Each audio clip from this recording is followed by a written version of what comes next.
Breaking news, the Transnet Freight Rail CEO, Siza Mzimela, has resigned. To chat to us about this, we are now joined by independent analyst Khaya Sithole.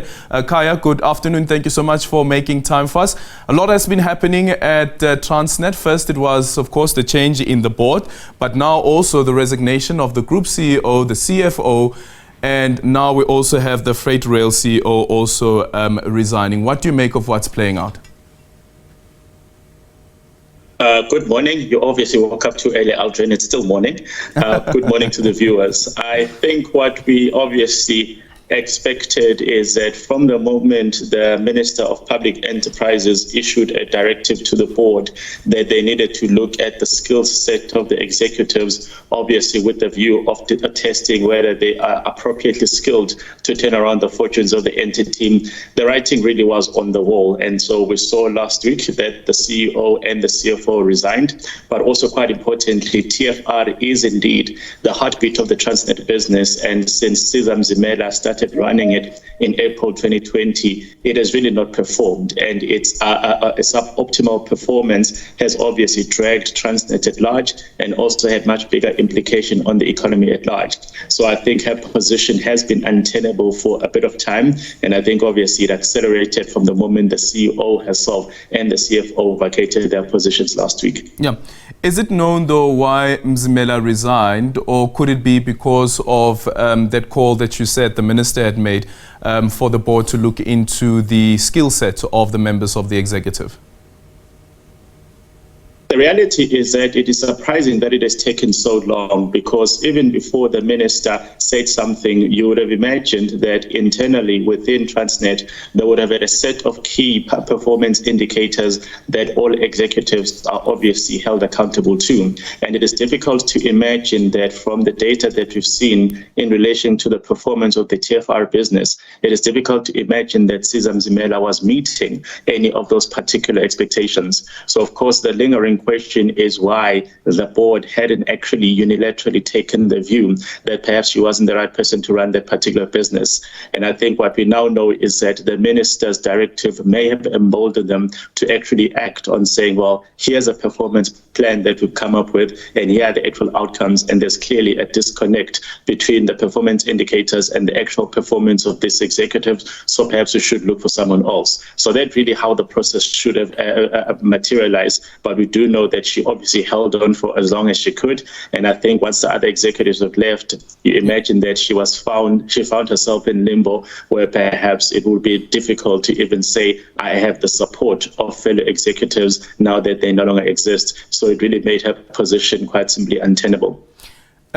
Last year in December, there was a letter that the Mineral Council had sent to the chairperson of the board, Popo Molife at the time, saying that Portia should be fired, as well as Siza Mzimela. Now that they are not there anymore, do you think that this uncertainty, though, will have at least a window of hope that there could be some stability that will get into Transnet, and also Transnet being able to fulfill its mandate? So when that letter was leaked last year, obviously a lot of people were surprised that the Minerals Council had taken that view. But what we then discovered is that by the time they wrote the letter, they said they had had multiple engagements with the executives of Transnet, not only to try and figure out what needed to be done, but to also offer their own expertise in saying that some of our companies and some of our members do actually have access to some of the skills that can be deployed in order to help Transnet. Clearly, that conversation did not reach a meeting of the minds. And by the time they issued that letter, they say that it was out of a sense of collective frustration about the fact that clearly the implications of Transnet's underperformance on the commodities business, on the mining sector, and on the economy at large was big enough for them to believe that action was necessary. So they did indeed reach out to the board and say that perhaps these are not the right executives to be there, but they were not simply saying get rid of them and leave a vacuum. They were also offering to put together skills and resources that can be deployed there. And perhaps in the short term, that is a conversation that the board needs to revisit in order to ensure that we do not see a big gap between what we've seen over the past couple of days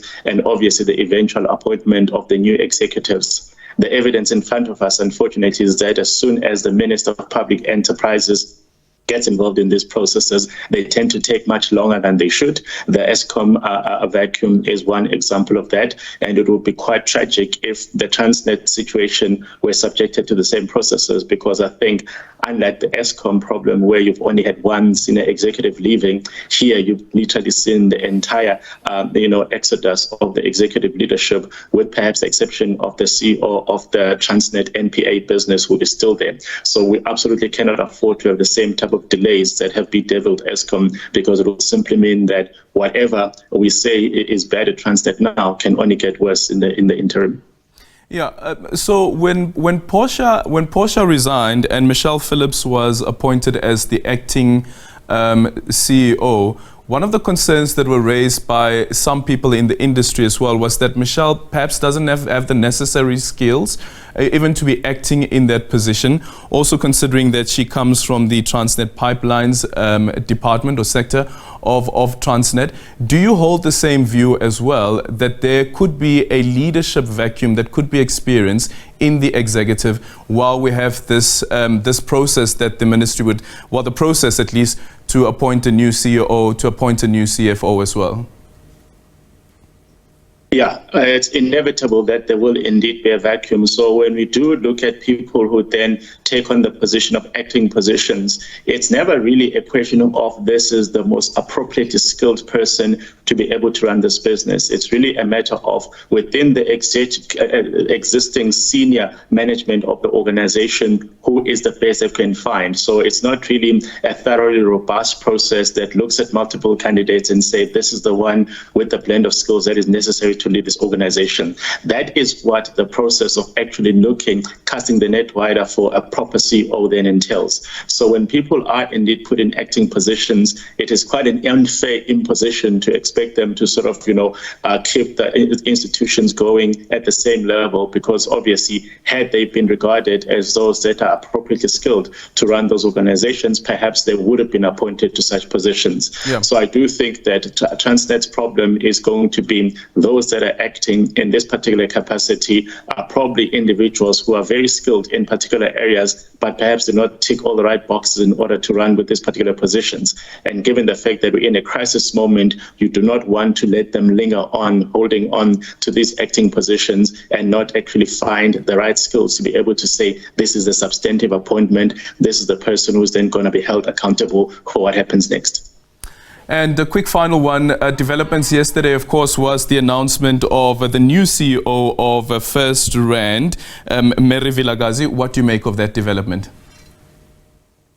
Finally, some good news. So I do think that obviously it is a remarkably positive development within the financial services sector in particular. We do know that the big four banks have never actually had a black female CEO leading them. So I do think that it is a remarkable gain in terms of transformation. But also quite importantly, it is a testament to a very coordinated succession planning process that First Rand seems to have mastered over many, many years. What we do know is that even in instances where they feel that within their existing, leadership cohort, they need a new set of skills. They do get into the process of paying the school fees by bringing them in. We saw them doing the same thing with Siza Mzimela in the early 2000s, and we saw them in 2018 proactively identifying Mary Vilakazi as the type of executive that they wanted to have in their leadership circle. And of course, now that she's been there long enough to have a very intimate understanding of what the business of First Rand is about, she became a natural successor when Alan Pullinger did indicate that he'd like to vacate his seat in 2024. So I think it's an important lesson for other players in the banking sector, particularly, and other listed companies to be able to understand how succession planning and transformation and excellence can actually be coordinated and rolled into one to get the right mix, to get the right candidates to lead organizations. Thank you so much, Khaya Sithole, the independent analyst.